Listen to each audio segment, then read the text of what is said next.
That view from the window was taken about 2 weeks ago. And the blooms generally last anywhere from 2 to 4 weeks. But what do you do after the flowers fade and they start to fall off and your whole plant starts to look pretty ugly? The planters here that I created are going to need to be filled with new flowers. But before you can actually pull any of these leaves or these tulips up or even cut them down, they need to turn yellow. You need to allow them to absorb all the nutrients from the sun, and that is what feeds that bulb so that it will bloom again next year. So unfortunately, you do have to leave your tulips in until they turn yellow, which is rather an unsightly thing, so it's not pretty for a while. But in the meantime, you can put interspersed little plantings in here, or also put in some seeds at this time. Or maybe little bedding plants, such as these pansies and violets. Tubs were just stunning 2 weeks ago. This was a beautiful sight. But now it's pretty unsightly and not very attractive. So what do we do with it? Well, the first thing you want to do is you want to get rid of these stems where the flower was, because your tulip bulb is trying to produce a seed right here, and that's taking an awful lot of energy from the bulb itself. Fortunately, you're going to have to leave the leaves and allow them to turn yellow and brown, because the bulb is going to be getting all its nourishment from those decomposing leaves. As the leaves turn yellow and brown, you actually can cut them off, so it's not quite so bad. But the first thing you want to do is just cut off all those stems. A little bit better. Everything is still a little bit green. And as these leaves begin to turn yellow, and they do turn yellow, just cut the yellow leaves off. And when they get to a certain point, they'll just actually pull right out. But nevertheless, you want something growing underneath between these tulips. So this is a chance to take some things that you've maybe been growing in your greenhouse, maybe some little seedlings. So here I've got some stock that I've got growing in the greenhouse, and I could have put it in earlier, but I didn't. So they're still quite small. Or some bedding plants. You want to underplant these tulips so that as these turn yellow, it can kind of camouflage the look of the dying leaves and still give you a pretty garden. Thing with your daffodils or any of the bulbs that you have in your garden that are blooming, because if you want them to come back bigger and better next year, you just cannot let them put the energy into producing those seeds. So the hyacinth, the muscari, the daffodils, anything you planted from a bulb, you need to get the seed head off. Bed, which was full of purple tulips in one of the former video clips, it is now passed over. The foliage is still green and pretty, but while it's still green and pretty, I'm going to be putting in between it, after I weed that little patch right there, I'm going to be putting in it this ranunculus, which is ready to go in, actually past ready to go in. I'm going to squeeze the ranunculus in between these plants. And then as those leaves begin to turn yellow and I'm able to remove them as they yellow, the ranunculus leaves will be growing up taller and taller and camouflaging the rest of the deadening leaves and stems. And then we're going to get in there and weed that right there. So that's something else you need to do in your spring garden, is get those little weed seedlings before they get this big. They're still pretty manageable. Get in there, know your weeds from your seedlings, and get rid of all the weeds in advance before they really cause you some problems. These sneaky little weeds trying to get in here, taking the opportunity to come. There's a weed, there's a weed, there's a clover. I imagine there's a lot of wild violets in here because they just grow like crazy. All sorts of things are coming in there that don't belong. So you want to get all those little weeds while you have a chance, when they're young and kind of helpless. And like I said, if you planted seeds in here, make sure you know the difference between the seeds that you planted and the weeds that you didn't plant. You don't want to be pulling up your little seedlings. In this case, I did not put any seeds in this garden, so anything that's not a dianthus or an oriental poppy, that has to go. And there's a lot of little stuff in here. So what I want to do, I want to weed it, I want to water it really well, and then I want to mulch it. and prevent any more weeds from coming up in here. Look at that. Sneaky underneath my beautiful oriental poppy here. So look at that. Underneath my beautiful oriental poppy, we've got so many weeds. In 1 week, those could be 12 inches tall. So get them now. That's a sedum. I don't mind the sedum so much. It's a nice plant, but it's a really aggressive ground cover too. And there we have a violet.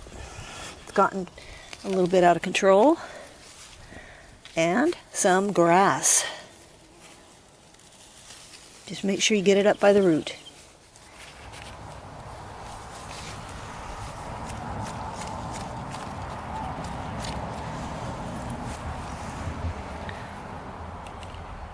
Okay, now for the ranunculus, I'm just going to pull them out of the trays, like so. And I'm going to plant them into this really wonderful soil. And this is really good soil. I don't have to do anything to this. Oops.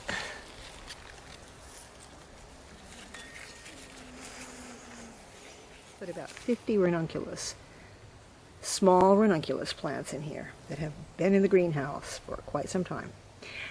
Now, if you're worried that your little plants are going to be in here and they're going to be smothered for lack of sun or for lack of light because of all these tulip leaves and daffodil leaves, don't worry about that. Remember that weeds are growing perfectly fine among your daffodils and your tulips. They're doing just perfectly fine. They're thriving, and your plants are going to be fine too.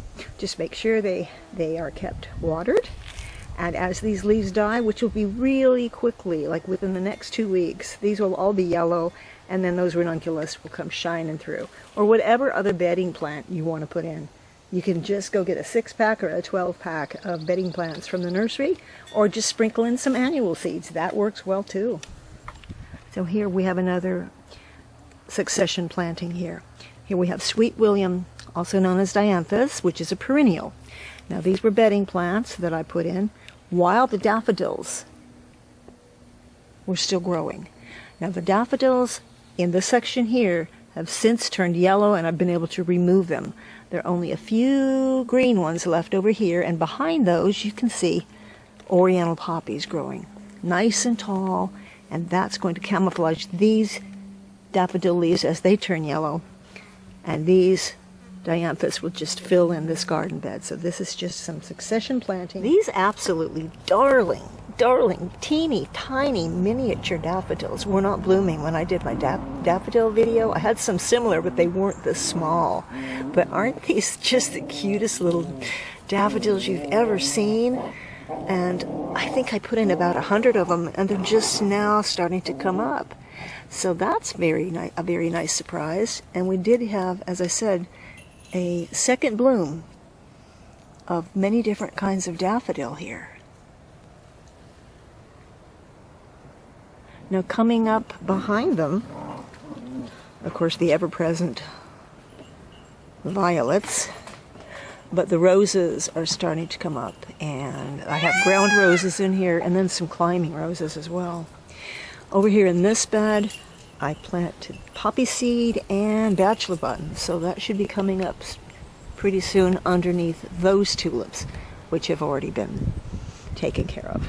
And this, which may look like a lot of weeds, is actually one of my favorite little wildflowers, pink evening primrose, and under that, chamomile. Now something else you can do, which I did with these hyacinth bulbs, they're not quite ready yet. They haven't turned yellow enough to pull these up, but I needed the pot they were in. So I dug them up, and I've just set them in some compost, and they're going to be sitting out in the sun until this foliage turns yellow. Then I can store the bulbs safely over the summer. Another thing about the removal of your daffodil and tulip stems before they go to seed is to get them just as they're starting to fade and they don't look that pretty in the garden anymore. If you get them at that point, they make great dry flowers. I mean, I just love the look of these. It's just such lovely faded glory. and even the tulips. If you get those that are not single petal tulips, they dry really nicely too. This is the Allison Bradley right here. And you can see it. Got just a few left in the garden, not very many, but I picked a couple to put in this little vase this morning. You can see what a lush tulip this one is, looking more like a peony, really, than a tulip. And these last about 2 weeks in the garden, so I do like to bring them in, put them in a vase as well. These are Spanish bluebells. Up here to the left, just the foliage from some of the beautiful little Virginia bluebells here. And here are these darling little daffodils again. Aren't they just the cutest little mini daffodils you've ever seen? Just so sweet. So we're still enjoying a few of the bulbs, and very soon they will be gone. So just like me, you have probably been busy seeding trays and seeding your garden. And that is something that I've been doing quite a bit of the last couple weeks. Before we get on to talking about seeds, I want to talk to you about my mugs. And here is the one I should have shown you when I was planting the tulips, or when they were just blooming, because this is called tulip heads. And these are my designs. These are watercolor paintings that I actually did for my garden book. And they're available on the mugs. You can see all those mugs below this video from the spring shop. And I've actually lowered the price on those. I thought that $16.99 was pretty high for a mug. Then you have to pay the shipping as well. So I am in control of the pricing. So I actually lowered the price quite a bit. And there are so many adorable designs. One way you can thank me for putting out videos, if you would like, is to buy a mug. Now, the mugs are not off my website, but they are my designs. And so whenever you buy a mug or a cup or an accessory with one of my designs on it, then I make a small amount of money. But I don't manufacture these myself, and I don't even have to send them out. The company will do it for me. So that's the advantage. I just want to put my art on things, and I want people to be able to have a piece of my art at a very low price. But this is one of my favorites, and I know you've seen this painting many, many times before. This is called Elegant Daisies. I just think this cup turned out beautifully. But if you'll go down and look at some of those designs, I really would appreciate that. And you can have a piece of Hopalong Hollow as you drink your coffee or tea.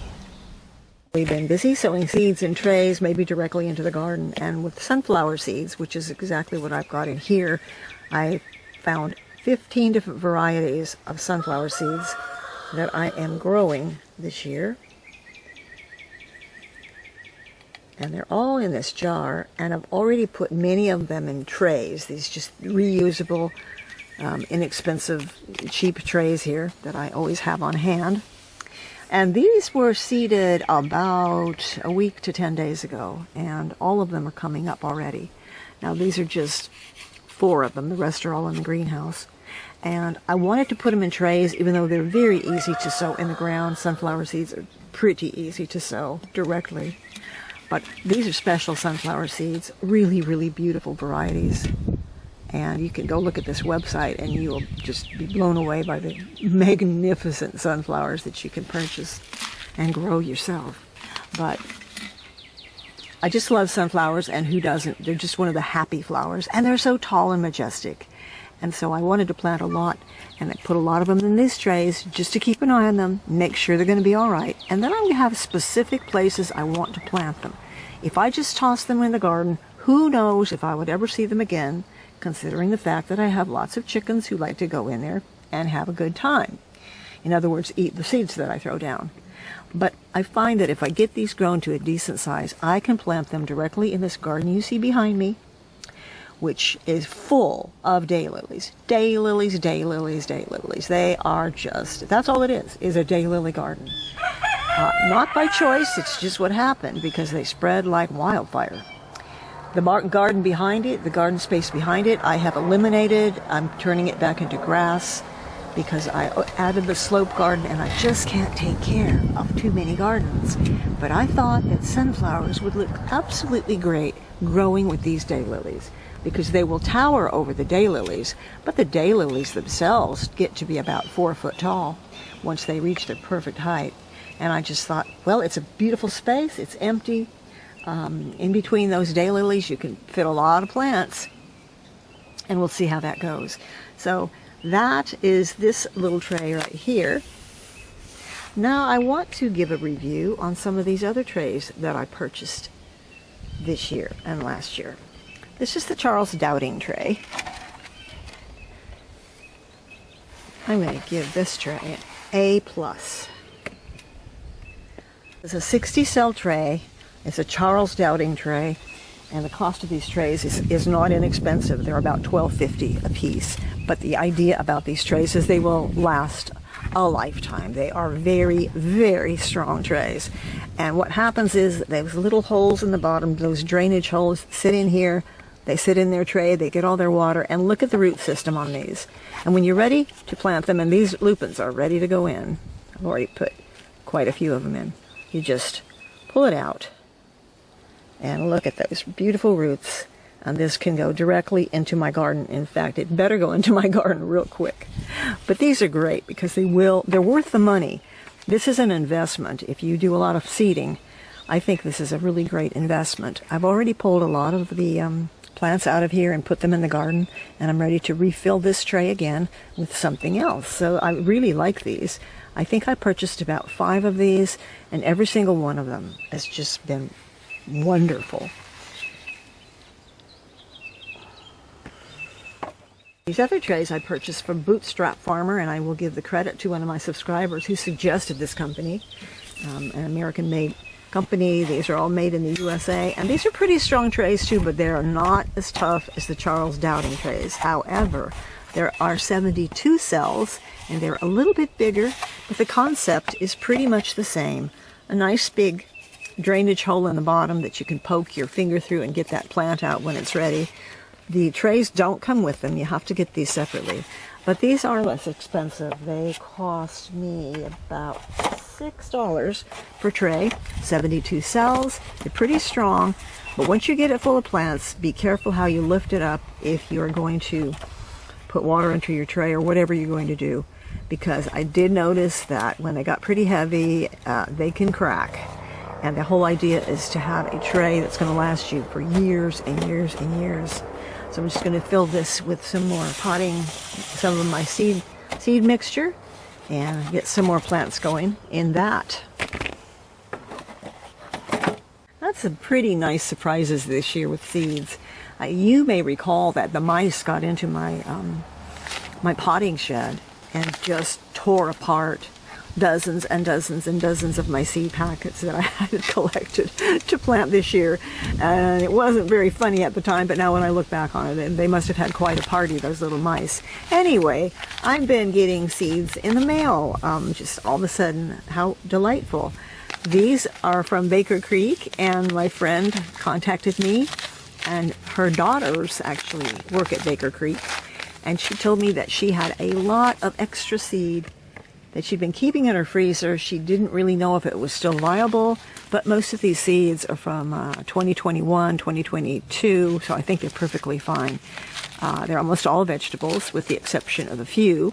Look at those great tomatoes. So I'm going to give all of them a try. What have I got to lose? I don't know if I have enough seed trays for all these. Wow, look at those carrots. So these might be things I wouldn't have purchased, but I certainly am going to appreciate being able to grow them. And I don't know about this. This is cotton. I'm not quite sure I want to grow cotton in my garden, but who knows? I just might give it a try. So I'm so happy to have all these seeds. These beans are going to be going in real quick. So that is one lovely little thing that I got. And I have gotten packets of seeds from some of you, just maybe a packet of zinnias or some coneflowers, which I seriously appreciate. I want to show you something really special. I had no idea where this came from when it appeared in the mailbox, because I knew that I didn't order it, but it is so absolutely charming. It is something that I absolutely would have ordered had I known about it. But when I opened up the package, it's even more impressive. Let me show you what's inside. What came out of this package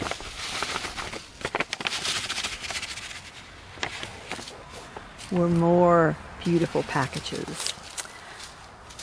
Very nostalgic seed packets. Very, very vintage. Wildflowers, perennial flower garden, hummingbird and butterfly and bee. A shade garden mixture. It's another packet with the cut flower mixture with our little gardening friend with the red watering can.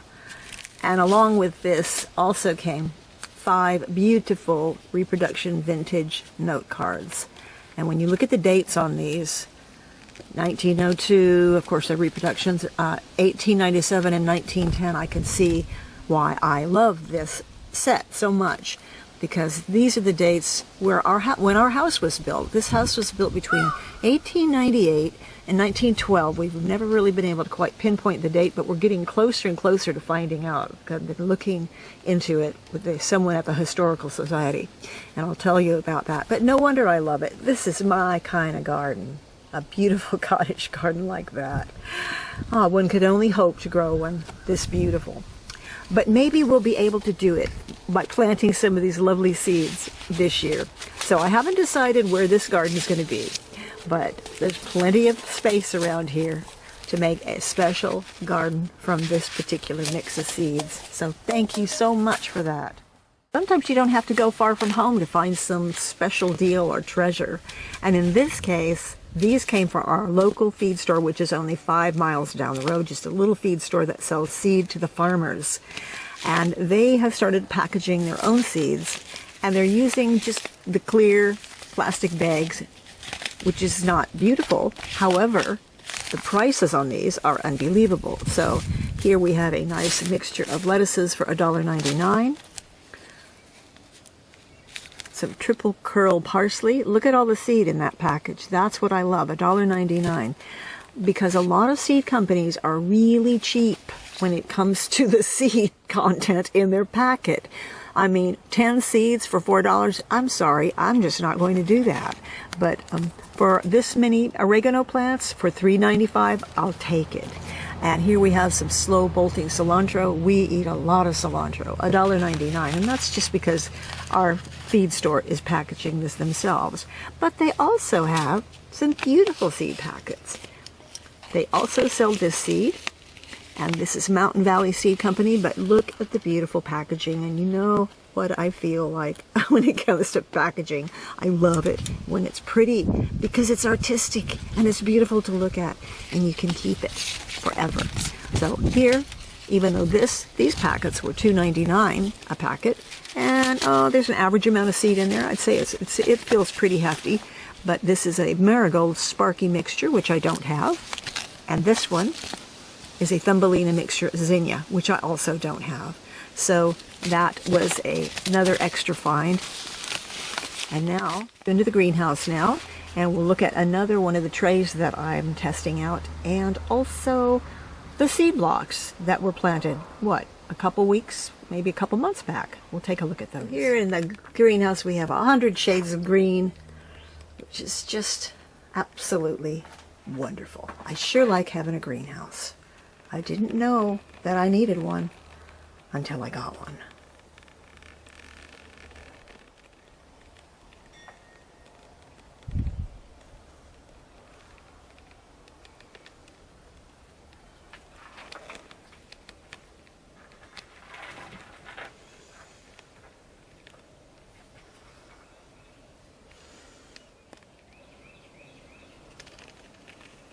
You see, look at all that beautiful root right there, and the roots don't wind round and round and round like they would in a pot and get root bound. So there's a good purpose for using soil blocks, but they're just me.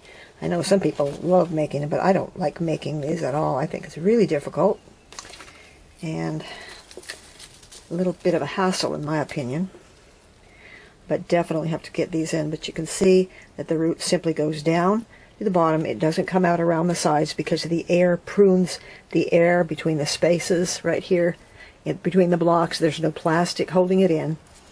It actually prunes the roots and lets them go down the bottom where they should be going. This is an alternative to using soil blocks. If you don't like making them, like I don't, but you don't have to use very much soil in these trays, and you're getting the same benefit as what you would be getting with a soil block, which is air pruning.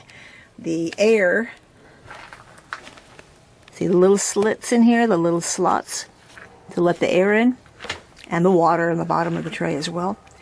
This prunes the root if it starts to come around and start winding round and round the pot and twisting around itself, which is what root-bound plants do often if you keep them in a pot for too long. Anyway, this is supposed to be good for pruning the roots and sending them straight down through the bottom, which is where they actually belong. And it's very much the same concept as the Charles Dowding trays, except that these are more roomy, and they do have those little slots in the sides. So I don't have any judgment on these yet, because these seeds were just put in about a week ago. I don't really have a whole lot going on in here yet. But these were pretty pricey. These are a lifetime investment right here, because these were $13 per tray, and that's a lot. But if they work, and I like them better than soil blocks, which I don't like at all, I might invest in some more of these. We'll just see, and I will keep you posted on that. And then, of course, we just have these silly little reusable trays that you get when you go buy bedding plants, and they work just fine. I have to tell you, I sure like having a greenhouse. But you know, I didn't do any of my winter sowing this year in my mini greenhouses that I have done for the last couple of years, because I was so busy in here. But my goodness, this holds a lot of plants. I'm so thrilled about it. I've got, oh my goodness, those bonbon peas need to go out, but I don't have a trellis made. The fact of the matter is, James and I were pretty sick with a really bad cold for 3 weeks. And it put me off a lot of the garden work that I had to do, such as finishing my slope garden. That's why you don't get to see it today, because it's not ready. But we are going to go do something out here. I'm excited to share with you my new acquisitions from VEVOR. You know that I need cloches in my garden because I have to protect my plants from chickens, peacocks, cats, the dogs. Everybody is after my plants. And because we have a free-range farm here, you know, they pretty much have access to everything that I put in the ground. So I really am always looking for ways to protect my plants. And you've seen me many times making creative use of upside down wire baskets, as you can see here in the background, and glass jars, and just garden fencing, all kinds of things I have tried to do to protect my plants. So when I saw these on the VEVOR website, I decided this is what I want to show you this week. These. I love cloches anyway, but I think these would fit into anybody's garden style. With me, I've got the rustic cottage garden look, and for the potager, so they look great in this garden. But they would even look good in a formal garden or any other kind of garden that you grow. Great for vegetables, flowers, roses, all sorts of things. What I really love about these is the size. Your plant can get pretty big, and by the time it gets this tall, it really won't need much protection anymore from digging and cultivating chickens and ducks and so on and so forth. But this one is 15 inches tall. It's got a 13-inch diameter. Fits right over the top one of these wonderful clay pots. But the best thing of all is that it's got chicken wire, and the chicken wire and everything else has been treated with an enamel paint and protection, which is going to keep these from getting rusty. These strawberries that are in the pots to be just falling over the sides of the pot when they get to the right size, so the cloches will not remain on these pots. But I have plenty of places in my gardens where these can be used. Okay, so I am getting ready to put these raspberry shortcake raspberries. This is a raspberry bush. It's a pretty short and compact bush. It's great for a container garden. And they get about 2 to 3 foot high. So it's a really, really deep bed. So I shouldn't be too concerned about the chickens coming up here, but it's not true. The chickens will come up here, and the chickens will try to dig around these. So once I get these in, while they smell like this, I'm definitely going to use those cloches over the top of them. This soil is just so great. I worked pretty hard in these raised beds, and I'm still not finished filling them up with soil because they take so much. But I used a lot of composted leaves and just leaves and dried material, manure, and bagged compost as well. Also, even some very small wood chips in here. So I'm hoping this will be really great for the raspberries. Now, another thing I like about these is this isn't cheap metal. It's not cheap and flimsy. It's coated, as I said, it's pretty darn strong. And even the landscaping pins are coated as well. And they give you plenty of pins to go along with each cloche. These come in a set of 5. And I'll put the link below so you can get a discount from VEVOR. They're the same ones that made my garden cart that I showed you in one of the last videos, which I'm really loving a lot. But these come in a set of 5, and they actually come in 2 different sizes, and this is the small size. There's one that's even bigger than this. I think these are going to serve me well for many years. I put another one of the cloches over a garden rose that I just put in. I want to protect this rose from the puppies marauding. They have been known to pull things like that look like a stick right up out of the ground. And so I want to protect this rose until it can protect itself. Now, if you're interested in these cloches, please just use the link below and the code, and you can go get your own set of cloches, and you'll find all kinds of uses for them. I have dahlias I need to cover, and couple of things that I planted from roots that just really need some protection. So give these a try. I'm really happy with these. Okay, well, from Hopalong Hollow, this is Jerry, and we will see you next time.